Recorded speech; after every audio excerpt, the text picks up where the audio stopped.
Hi, and welcome. You're listening to the X22 Report. My name is Dave, and this is episode 1464B, and today's date is January 5th, 2018, and the title of the episode is, This Could Be the Year That Justice Is Served.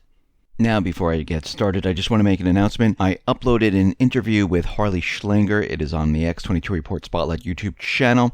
So all you need to do is go over to YouTube, type in X22 Report Spotlight. It will bring you right to the video.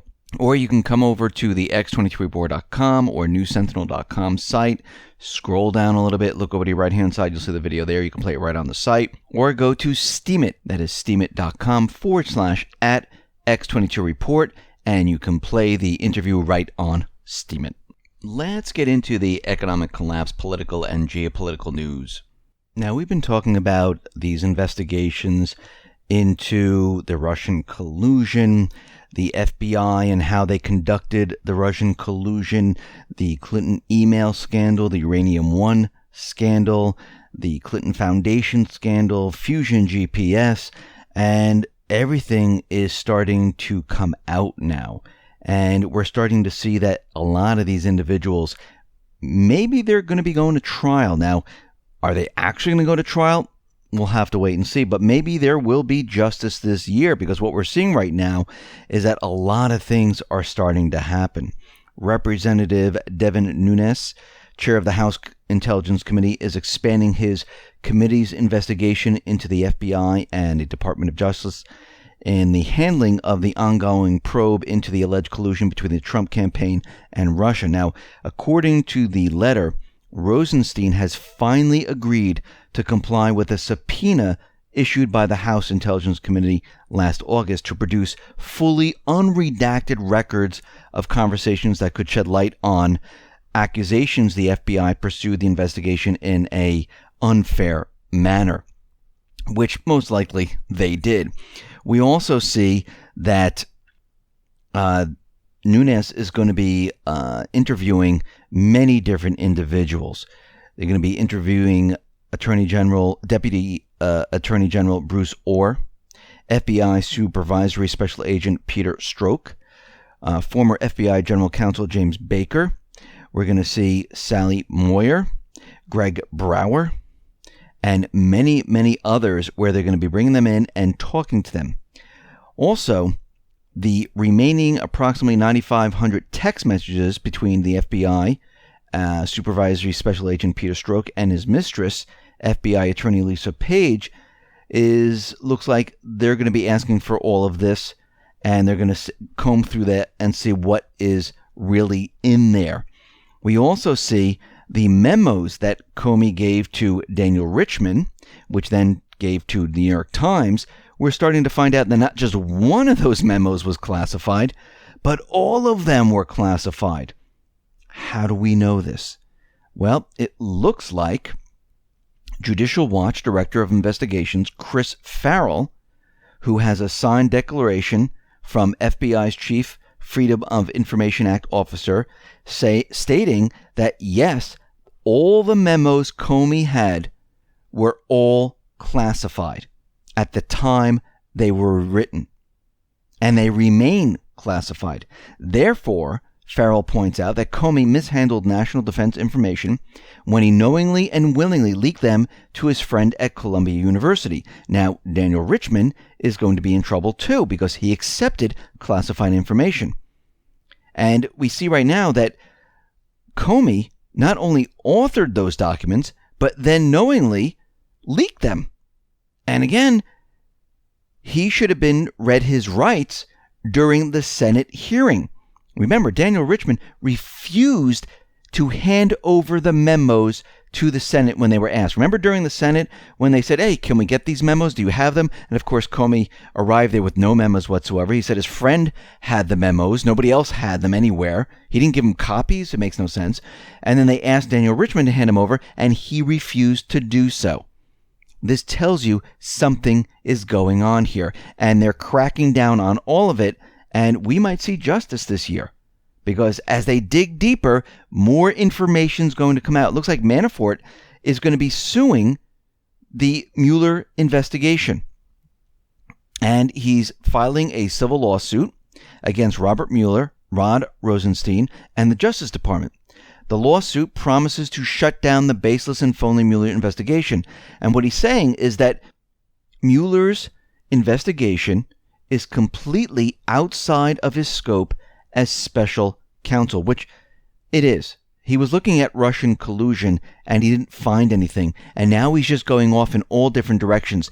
He's also in there cleaning up all the different records so nobody can find things out. And I think he's having a very tough time doing this because a lot of these records have been taken already and he can't find anything. So he's, out there trying to do whatever he possibly can.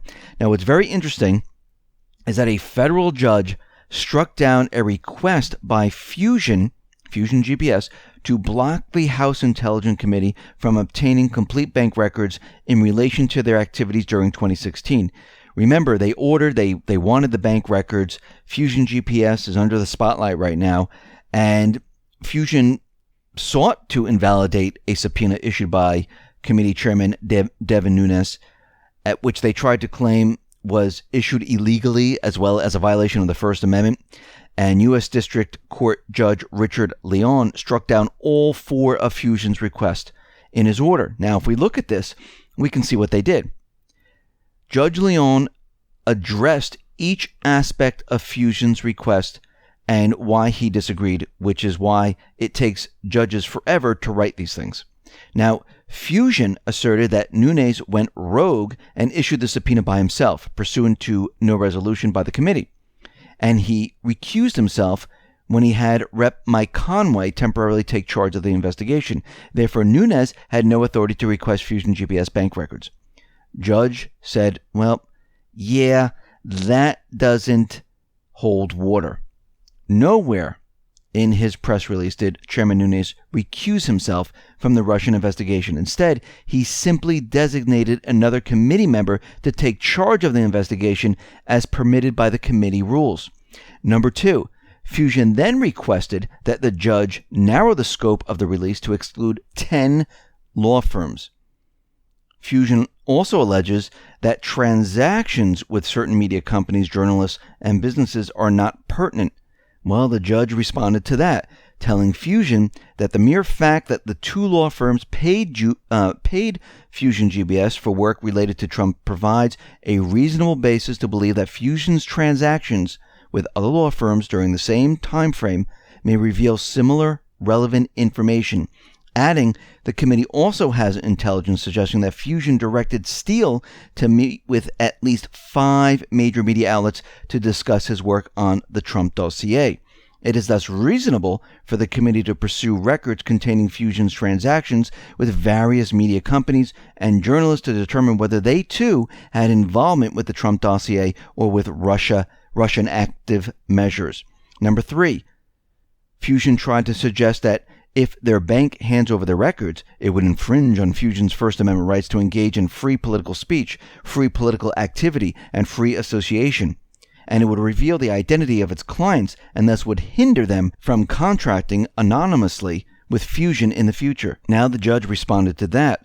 Unfortunately for the plaintiff, I cannot agree, on the basis that Fusion's commercial relationship with its clients does not provide Fusion with some special First Amendment protection from subpoenas, since it would allow any entity that provides goods and services to a customer who engages in political activity to resist a subpoena on the ground its client engages in political speech.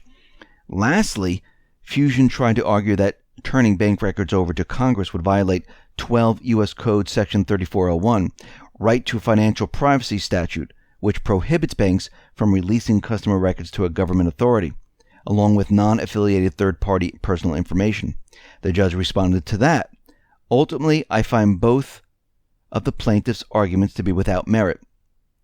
First, because Fusion has no rights under the RFPA, because it's not a person who may qualify as a customer for the purpose of that statute. Adding, unfortunately for the plaintiff, the text of the statute equally forecloses Fusion's claim of rights under the non-affiliated third-party statute. In conclusion, the judge rules that Nunes' subpoena was issued pursuant to a constitutionally authorized investigation by a committee of the U.S. House of Representatives with jurisdiction over intelligence and intelligence-related activities. designed to protect us from potential cyber attacks now and in the future. Thus, because I find all of Fusion's objections to the subpoena to be unavailing, Fusion cannot satisfy the first factor of its burden for obtaining a preliminary injunction, a likelihood of success on the merits, and I need go no further.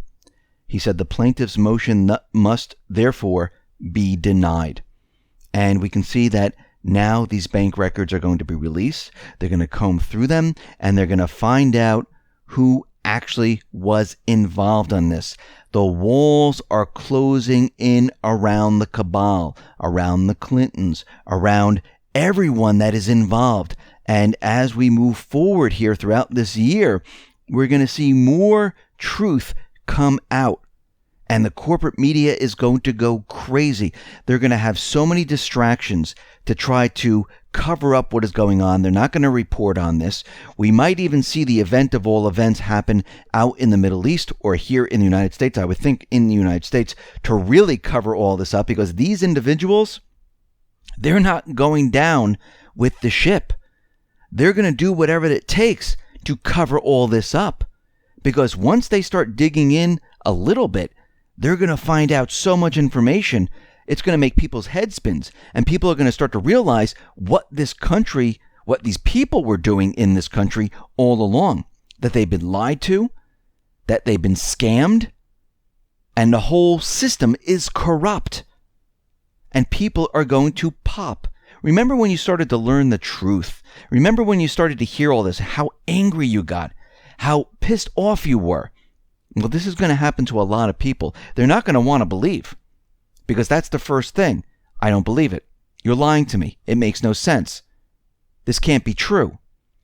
But this is why this has been, ongoing for a while. This is why information has been spilled out a little bit at a time to get people used to this. But the corporate media, once again, they're holding back on reporting any of this. Yes, they show a little bit of it, but they're really not going to report on it, especially when they start to dig deeper. When information starts to come out, what they most likely will do is they'll turn it around, they'll use other words in there, they'll make it seem like it's not that bad, that it's really crazy, and then they'll move on to a different distraction to pretend that that story didn't really happen, and they'll bury it, and hopefully nobody sees it. That's what they'll eventually end up doing.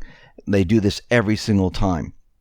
Now, what's very interesting is that we had this story come out about Intel, and it looks like individuals were hacking into their own computers, and they found something very interesting.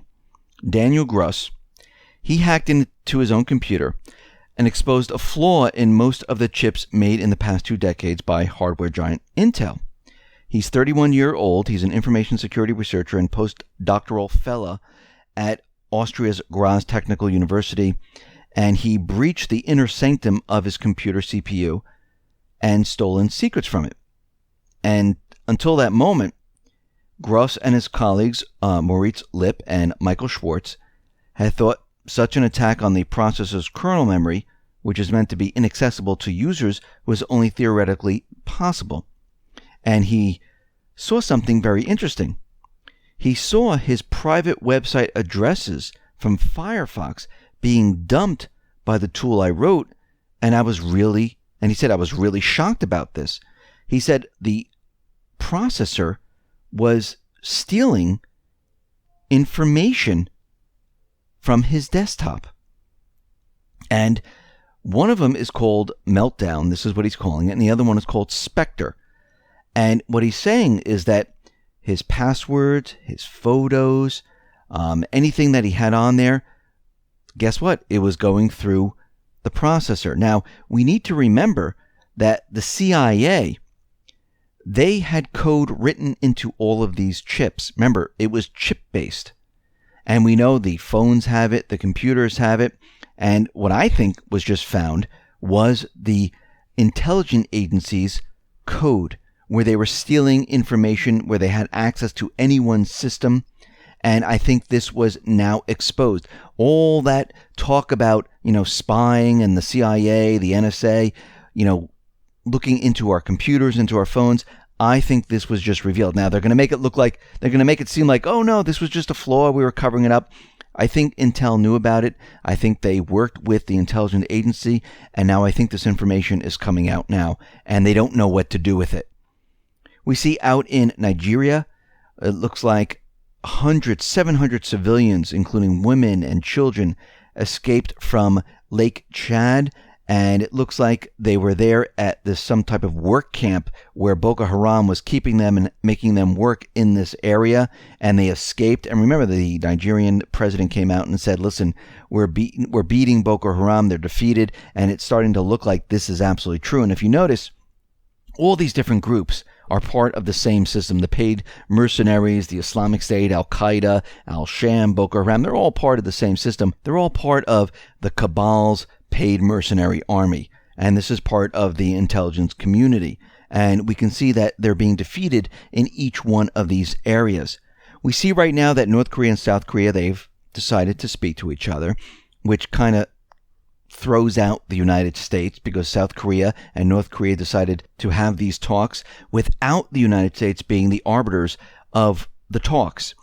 And this tells us that things are now progressing the way China, Russia, yes, the U.S., I'm not talking about the cabal, I'm talking about the U.S., this is exactly what they wanted. Now, what's very interesting is that Russia, and this seems like this is the signal to bring in the administration to work with North Korea. Remember, Tillerson was out there saying that we should speak to North Korea. This was the beginning stages to get people used to this.